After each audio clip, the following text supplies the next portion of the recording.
This podcast is coming to you from Wongal, Gadigal and Birrabirragal country, also known as Balmain, where the Global Centre for Social Justice and Advocacy Leadership is located.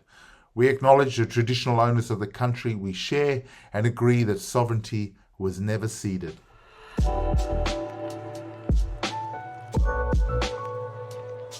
So hello and welcome everyone to this episode of Adjusted Generation. We are coming to you from Gadigal land today, where I am actually on Broadway in Sydney. And I'd like to begin by acknowledging the traditional owners and custodians of the land which we meet today and pay my respect to elders past, present and emerging. Today is our great pleasure to welcome to the podcast Katie Kiss, who is the Aboriginal and Torres Strait Islander Social Justice Commissioner at the Australian Human Rights Commission. Katie is a proud Ganju Biri Widi woman from North Queensland. She was born and raised on the lands of the Darrumbal people in Rockhampton in central Queensland. Katie was previously the Executive Director of the Interim Truth and Treaty Body, supporting Queensland past the treaty, and held senior positions in the Queensland Government, including Senior Advisor to the Deputy Premier. Commissioner Kiss also worked previously for 8 years at the Australian Human Rights Commissioner, where she was the Director of the Aboriginal and Torres Strait Islander Social Justice Team. It's an absolute privilege to have you join us, Katie, and welcome to Adjusted Generation. Thank you, Alopi, and thank you to all your listeners. And I come to you today from the lands of the Yuggera Turrbal and Quandamooka peoples here at Bayside in Wynnum in Brisbane. So, Katie, you took up this role at the Human Rights Commission about a year ago. In doing so, you followed in the footsteps of prominent Indigenous rights academics and activists like Mick Dodson and Judy Oscar. It is my understanding that you also grew up in a family of change makers who were actively engaged in advocating for Aboriginal social justice in Rockhampton. Could you tell us and our listeners a bit more about the key people and key moments in your life that have influenced and shaped your passion for human rights? Yeah, Alopi, I think I have to go back a little bit because I think my journey has been shaped a long time before I got on the scene. Actually, you know, my grandparents, you talked about my connection to country, and my grandmother's country is Kanji country, which is Central Cape York Peninsula around the Cowan area. Top peak of my country, and I'm a scrub turkey woman from up there. But my grandfather's country is Biri Widi country, which is around the Bowen Basin, up at near Bowen Collinsville. And so my grandfather's name was Reggie Dodd, and my grandmother's name was Katie Gagan, or Katie Dodd, when she married my grandfather. My great grandmother Ruby was actually removed from Cowan when she was a little girl and taken to Cooktown. And she worked on a pastoral property there where she was given the name Gagan from the people that owned that property. And, you know, most people, most Aboriginal and Torres Strait Islander people are aware that when our females and our women particularly got moved around on these pastoral properties, circumstances led to unwanted pregnancies or pregnancies to people that they weren't married to or in a relationship.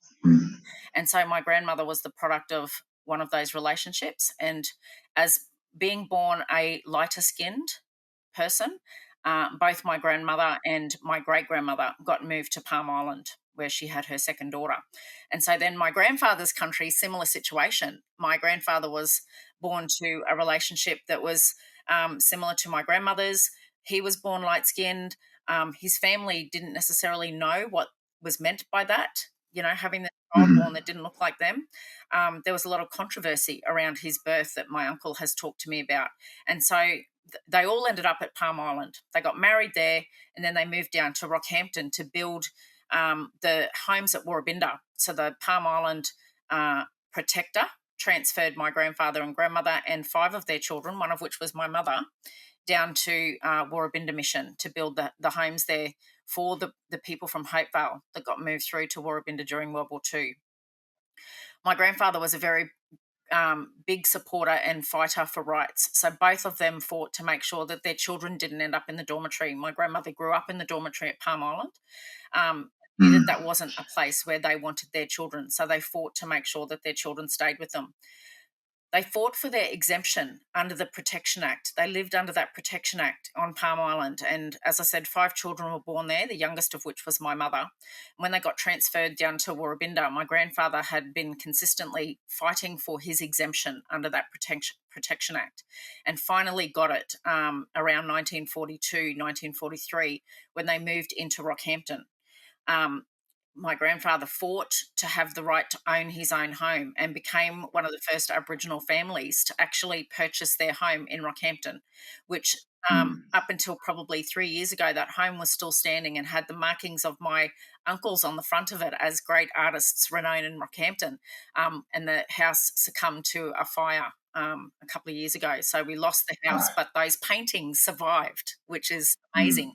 But my grandfather is probably one of the greatest influences in my life, because I watched him over the years. He would write letters to the editor fighting for the rights of Indigenous peoples and trying to raise awareness.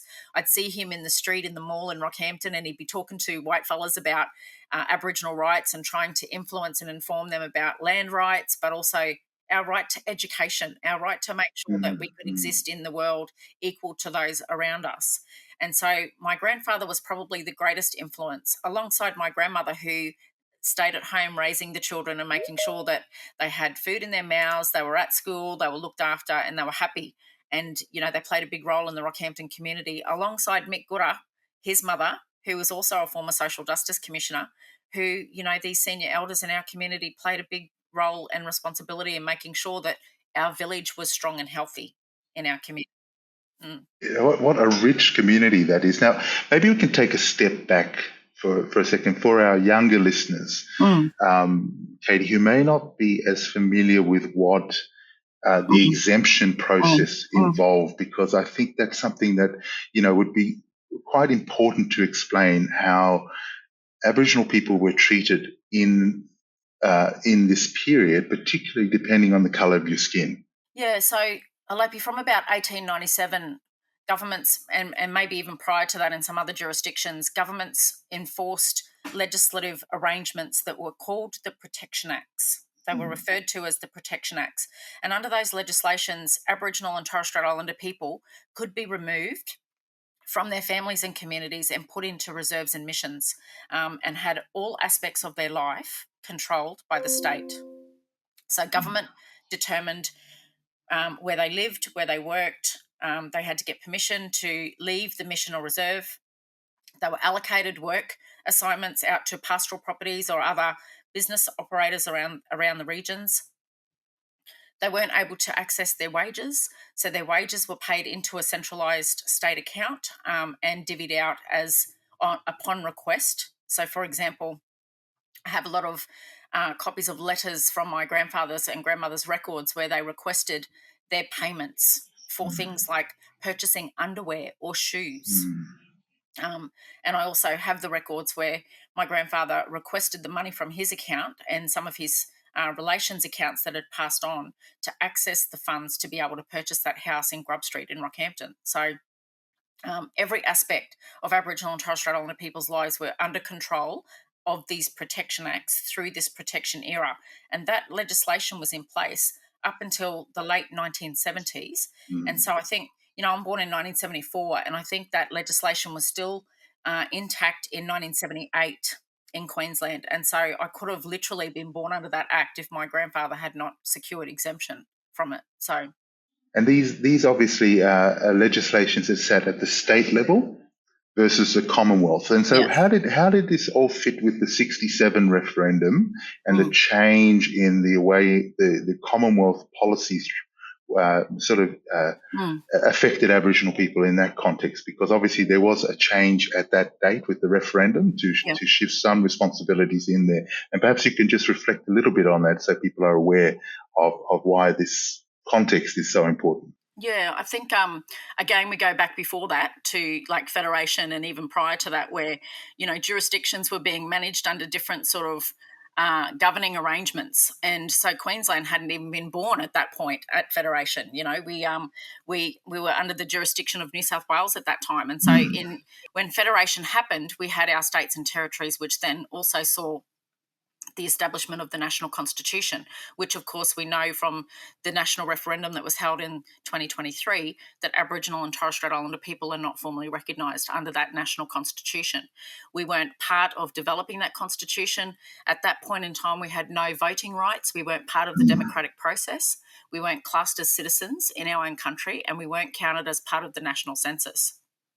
So from the period of 1901 through to 1967, there was a lot of work done by Aboriginal and Torres Strait Islander people and our allies to make sure that Aboriginal and Torres Strait Islander people were able to be recognised as citizens of the country. So we had citizenship rights affirmed a couple of years before that 1967 referendum. We were also afforded the right to vote, and women also were not afforded the right to vote until very late in that piece.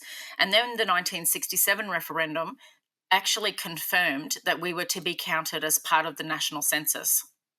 So as part of the national population statistics that we see today informing how budgets get designed, how funding gets allocated, how Aboriginal and Torres Strait Islander people experience the broader policy landscape that we exist within. So the 67 referendum was very substantive in terms of creating a new level of recognition and acceptance within the broader Australian population of how Aboriginal and Torres Strait Islander people are recognised within that. I think the other thing, though, Alopi, is that Aboriginal and Torres Strait Islander people have always fought for recognition as First Peoples, as First Nations. We never ceded our sovereignty. We've always maintained our connection to country, culture, and our traditional law and custom. And over the years, we've seen movements around things like the civil rights movement, where Aboriginal and Torres Strait Islander people came together as collectives. Post-1967, we've seen the land rights regimes build and people reconnecting to country and all that sort of stuff on the back of the result of the removal practices under those Protection Acts. But also then native title came into place, and that's really increased the recognition and reconnection to our traditional law and custom and our traditional First Peoples identities. So we've really seen that resurgence happen since native titles come into place. So I think, we deal with the whole historical journey that's come as a result of colonisation that doesn't just revolve around some of these key moments in time. It's been a full journey and a full process, and truth-telling is a critical part of that. And just to go back to that Protection Act conversation, for our young people that might not be aware, you would have heard of the stolen generations. That was the result of those Protection Acts, where those children were stolen from their families and sent far away from their traditional lands, their traditional customs and their cultural relationships, and, divided amongst their own people. No, it is such a deep history and tragic history that the Aboriginal and Torres Strait Islander people have faced since colonisation. But obviously, we're on this journey, this long journey of reconciliation and obviously self-determination and recognition of the sovereignty that was never ceded, as you talked about. That perhaps comes to the next question that I wanted to ask around the 2023 voice referendum outcome. Was a bitter disappointment to many of our supporters and listeners. Many were hoping for a full realisation of the Uluru Statement of the Heart, asked in its entirety, including voice, treaty and truth. You've been navigating the space of truth-telling and reconciliation in Australia for many years now. How do you see the way forward given the outcome of the referendum? Look, I think as you acknowledged, the referendum outcome was absolutely devastating for the majority of Aboriginal and Torres Strait Islander people. Obviously, some Aboriginal and Torres Strait Islander people voted no for the referendum, and that, I think, has also led to some confusion amongst the broader Australian population as to which way they thought they should vote. So, they saw some people not supportive of that process, and as a result, they voted no, which lost us the referendum. There's a lot of context to that. So, obviously, a voice to Parliament led to questions around, does this give more rights to Aboriginal and Torres Strait Islander people than to the broader Australian population? If Aboriginal and Torres Strait Islander people aren't supporting this voice process, why should we support it? So there's a whole lot of questions that come with that. Part of the problem with the conversations that were happening around that is, I think, a lack of awareness and education for the broader Australian population about the history of the country, about the impact of the Protection Acts, about the removal of people from country, about the fact that we weren't afforded the right to vote until the 1960s or to participate in a democratic process. We were excluded, we were controlled, we were set up on missions and reserves where we had no visibility of what was happening in the world around us. And so our ability to inform and influence policies that were going to have an effect on us was quite limited during that period. Obviously, we had a lot of advocates and activists working the landscape to try and make those changes. And that has culminated in what we came to with the referendum. That conversation didn't just arise in the couple of years before the referendum. That conversation has been going on since the beginning of the colonisation process. We've been talking about constitutional reform for many years, recognising formally Aboriginal and Torres Strait Islander people as key population parts of this country, as key members of the Australian community, but also recognising that we have distinct cultures, we have distinct laws, and we have distinct arrangements that separate us from the broader Australian population, not in a disunifying way, but in a way that we need to maintain our cultural connections to those things in order to maintain our self-integrity and determination.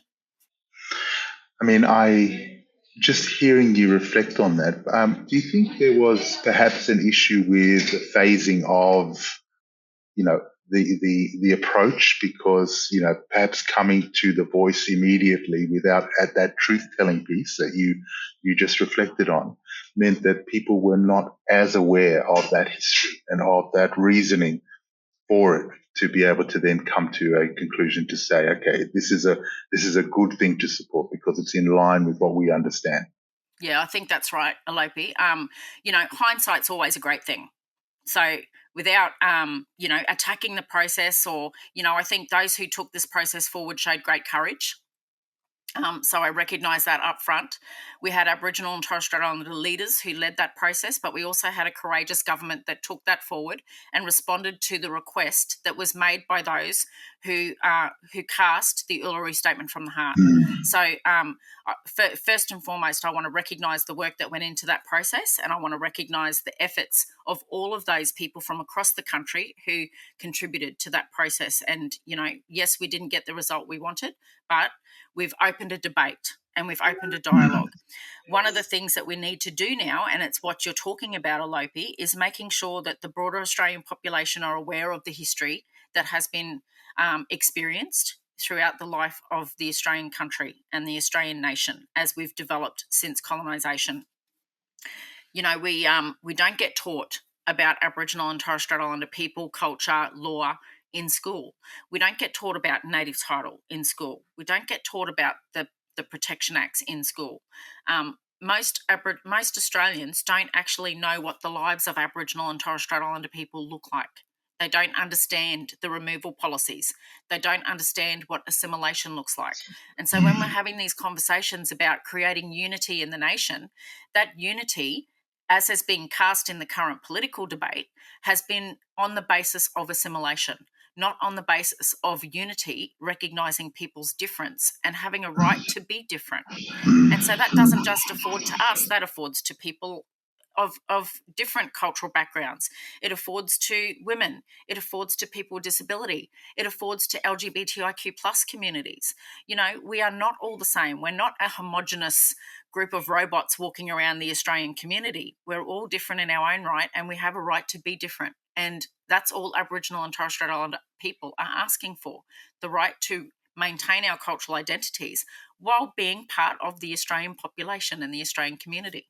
I mean, you're bringing up some really interesting points, Katie, in terms of this push-pull, and you can see it in the politics and the way in which, for instance, even the expression of what has been, I guess, called the culture wars between the idea of a unified Australian identity that is a single homogenous idea versus something that recognises multicultural, that recognises First Nations, that recognises a much more diverse idea of what Australia is. And, I just wonder in terms of that, how this all fits in the context of the journey for our First Nations as they're starting to take the next step in the path, if you like, towards the realizing the Uluru Statement of the Heart, because we've just had an election where a lot of commentators are talking about the rejection now of the culture wars and it being over. But this push-pull has always been an issue within the Australian identity. I think the result on the weekend puts us in a different trajectory in terms of where the perceived cultural wars are going. I wouldn't say they're over, Alopi. We've had congratulations to the Prime Minister, obviously, for winning the election on the weekend.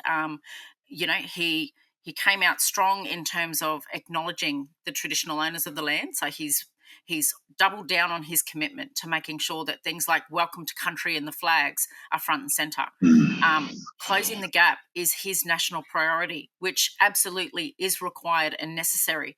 But things like truth telling are also critical to enabling understanding to be able to inform the broader population as to why closing the gap is a policy response that's needed in the first place. So, my argument is these policies that we've already talked about today, the protection regimes, the assimilation acts, all of those policy approaches have contributed to the fact that Aboriginal and Torres Strait Islander people's rights have been violated. And we look at those 17 targets that sit under that National Closing the Gap agreement, things like reducing the number of children in detention centres, reducing the number of adults in prison, increasing the preservation and maintenance of Indigenous languages, making sure that we have children graduating year 12, making sure that our life expectancy is up to par with the broader Australian public. These things are all human rights. Every single one of those targets is a human right. And the fact that we have a target in the first place tells us that those rights have been violated. And they haven't just been violated yesterday. That goes right back to the beginning of the colonisation process, and it's intergenerational. And so when we have these conversations about intergenerational trauma, intergenerational disadvantage, they're the conversations that we are having from an Aboriginal and Torres Strait Islander perspective. But truth-telling has to be part of the process to enable the broader Australian population to actually understand the context to those conversations, because we don't get taught that in school. Most people who are engaging in the political debate or conversations about where policy and practice needs to be heading are looking at the front page of the Australian newspaper or hearing the news on mainstream media. Those conversations are not having these deep integrated yarns that we're having at the Aboriginal and Torres Strait Islander level about why these things are important to us in the first place and the impact of colonisation on the exercise and enjoyment of those rights. And so that agreement is absolutely critical, and we need extra focus on that. There is no accountability mechanism in place to ensure that government are adhering to their commitments under that agreement. So that's absolutely critical. But you can't do that without the broader Australian population and Aboriginal and Torres Strait Islander people having that understanding and awareness of why those things are needed in the first place. I mean, these are all enormous challenges, obviously, and with issues no doubt exacerbated also by the current national crisis in terms of the cost of living, distracting the general population around what is such an important other bit of our journey as a country. And, I wondered in terms of that, and given the mandate the current government has and such a large electoral outcome, in your role as Commissioner for this next term, what are your key priorities? I think, Alopi, there's a few things. One is making sure that we are seeing appropriate level progress against those national commitments under the Closing the Gap agreement. So if we can progress those, we will see the life opportunities and the life outcomes for Aboriginal and Torres Strait Islander peoples improve. So first and foremost, the Closing the Gap work is absolutely critical, but we need an accountability mechanism to sit over the top of that. So one of my priorities is working with government to create that independent accountability mechanism that's committed to under that national agreement to make sure that we're tracking those commitments and those responsibilities accordingly. And we've got 5 years left on that agreement. So, we're running out of time here. So that's a priority. The second part of that closing the gap agreement, though, Alopi, is priority reform 3 under that national agreement, which is the transformation of government piece.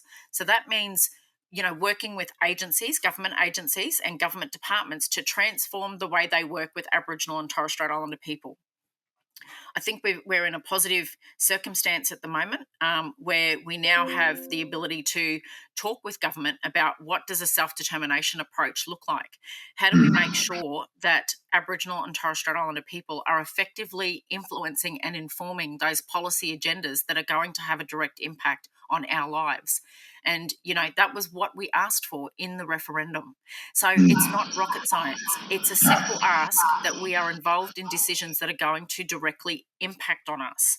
And so, under international legal obligations, the Australian government actually has a responsibility and an obligation to make sure that that policy, practice and legislation is informed by free, prior and informed consent by Aboriginal and Torres Strait Islander peoples. It's an international legal standard that they must comply with. And so that leads me to my second priority, which is the full implementation of the United Nations Declaration on the Rights of Indigenous Peoples. And so, we talk about those 17 targets under that Closing the Gap agreement. Well, the declaration gives a blueprint for how to progress against those obligations that we have. So there's 2 key tools that we have available to us. The third key tool, I think, that we can be using, and it goes to this transformation of government piece, which the measure of is to eliminate racism in government processes and procedures, is what the Australian Human Rights Commission has recently launched, being the National Anti-Racism Framework. And so my colleague Giri Sivaraman actually launched that at the end of last year. And so that is another tool that helps us to make sure that when we are developing policy, when we are writing legislation, when we are considering practice processes within government agencies and departments, that we are focused on eliminating racism, systemic and structural, in how those policies and procedures impact the lives of First Nations people. And so just to give an example on that, because I know that it's an abstract concept for people that aren't engaged in the daily lives of Aboriginal and Torres Strait Islander people. But under the Closing the Gap agreement, I talked earlier about the fact that one of the commitments is to reduce the number of children in detention by 2031. Now, you can't reduce the number of children in detention if we have focused policies and legislation going through Parliament with compatibility human rights statements that say we know these policies are going to disproportionately impact the lives of Aboriginal and Torres Strait Islander people, but we're going to put them in place anyway. So these policies and practices, like the adult crime, adult time legislation here in Queensland, are going to put more children in jail, not keep them out. And they're going to disproportionately target Aboriginal and Torres Strait Islander people because we are the most vulnerable population in the community. And so you can't fix closing the gap, you can't reduce numbers of children in detention, and you can't reduce the racist impact of structural arrangements if you are going to continue to put policies in place that contradict the outcome that you're trying to achieve. So these are the major priorities that you're looking to do. I mean, one of the things that just came out of that conversation, which maybe you could just reflect on a little bit, is how Aboriginal communities and people on the ground engage with an institution like the Human Rights Commission, given the important role it plays in the architecture of defending their human rights. Because as you say, it's quite an abstract thing. And yet there is an architecture there that sits internationally and at our national level that is designed to do exactly that, to protect their rights. Maybe you could just reflect a little bit on what you're doing to sort of bridge that conversation. Yeah. Well, as you mentioned at the beginning of this conversation, Alopi, I started in this role as the Aboriginal and Torres Strait Islander Social Justice Commissioner on the 3rd of April 2024. And So I've been in the role just over 12 months now. The 3rd of April, by the way, is also the anniversary of Australia's adoption of the Declaration on the Rights of Indigenous Peoples, so in Australia. So that's an important date for me. But having been in the role now 12 months, when I came into the position and on the back of that voice referendum where our people were feeling pretty low about, their positioning within the broader Australian community, I made a commitment to get out as at the beginning of my term to hear from our people, Aboriginal and Torres Strait Islander people, about how they're feeling and also about the priorities that they see going forward.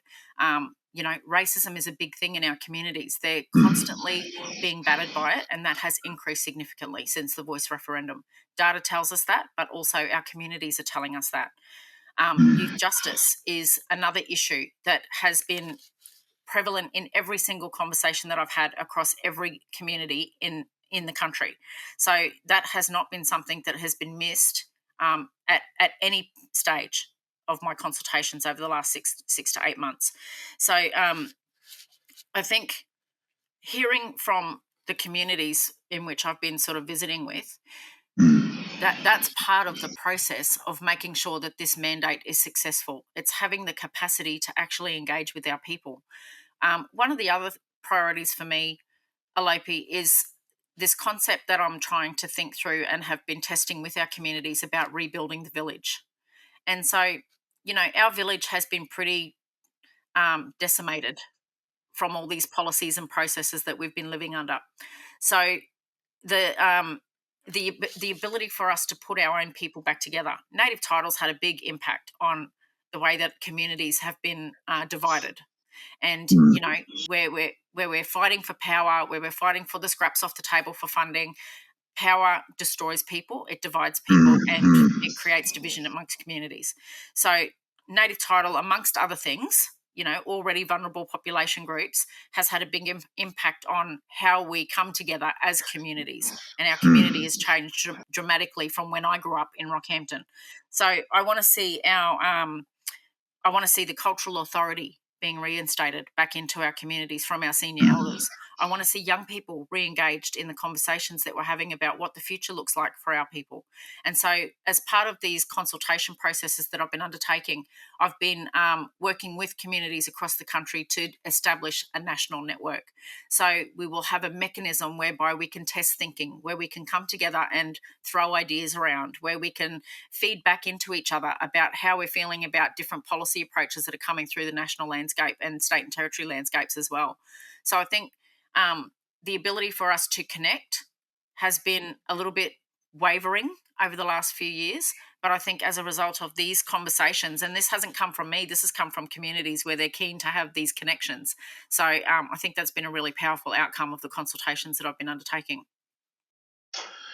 I mean, given all of this, and perhaps on a more personal level, how do you maintain a sense of balance and ability to keep on moving forward and make a difference in the role that you have? I just think it's such a huge breadth of issues that you're having to cover. It is. It's a massive breadth of issues, but none of them are separate. And that's one of the things that government needs to understand. You cannot deal with things in isolation. You can't deal with big issues like housing and homelessness and life expectancy separate to each other. They are absolutely integrated and interconnected. And so until we start looking at those things as impacting each other and dealing with them accordingly, we're never going to break the barriers around this sort of stuff.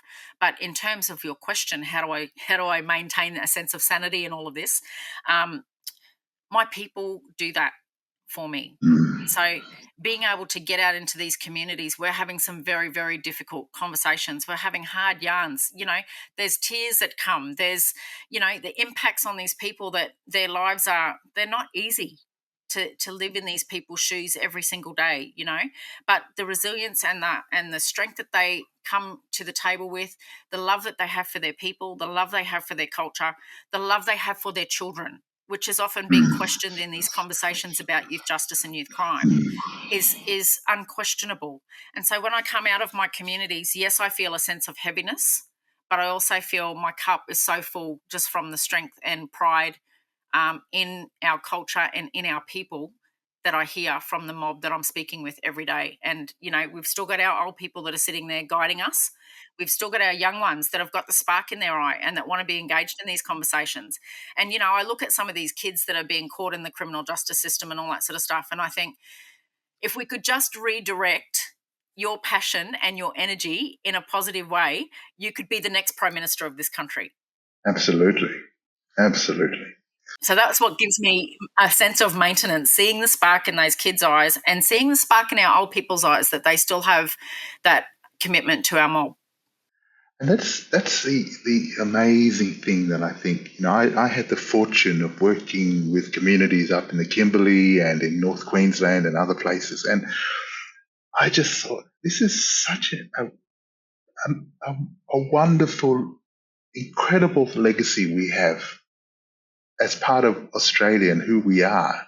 And yet most people don't even know an Aboriginal person, which is just remarkable, in some respects. And, part of perhaps the journey of the rest of mainstream Australia is to really understand this astounding history, this astounding culture that we share just because of history with the people of our land. But, it is a journey.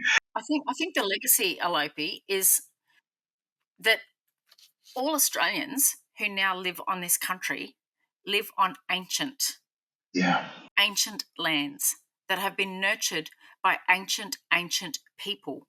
65,000 years of custodianship. And we don't sit here and say to people, you are not wanted in this community. We don't sit here and say, you need to pack up and go back to where you came from. We welcome you into our homelands. We welcome you into our country. We welcome you into our nations. And that's the sad thing for me, is that the broader Australian population get caught up in these culture wars that divide people, rather than saying we live in a country that is home to the two oldest living, surviving cultures in the world. And we don't see that as a sense of pride or a sense of something to be proud of and to want to be connected with. That's the saddest thing for me. I mean, if I had, if my father's a non-Indigenous person, but if I was a non-Aboriginal person, I'd be saying, wow, isn't that something that we should be really celebrating? Isn't that something that I would want to be a part of? I don't understand the fact that Australians are opposed to that. Well, I think it's part of as we talked about, this journey of ourselves as a people coming to grips with not only our history but also who we are as a population, because we aren't just settlers from the UK or settlers from other parts of the world. We are also our First Nations people in terms of the identity of what makes Australia. You can't ignore that. I have one last question I ask all my guests, and it is this: if there were three things you would advise your younger self, given what you know now, what would they be? And I feel like I'm asking someone who's just turning their mind back about 10 years. Oh my goodness, that is such a big question.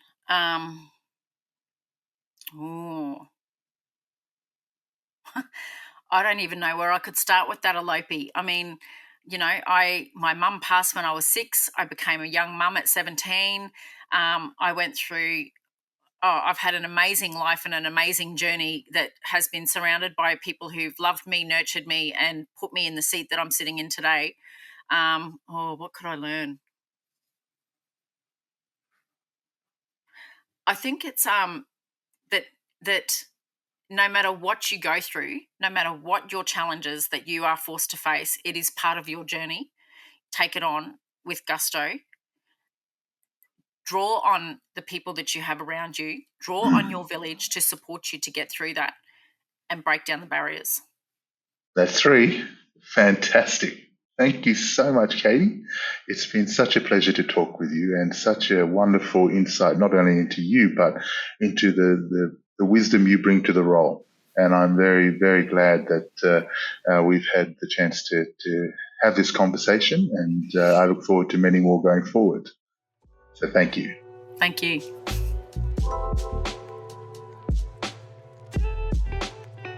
Thank you for tuning in to this episode of A Just a Generation. Now it's your turn to take action. Change happens when we come together, so be sure to like, subscribe and share this episode, and consider making a regular donation to the Global Centre for Social Justice and Advocacy Leadership by visiting our website www.erc.org.au/donate. Your support powers real change. Together, we can build a juster generation for all.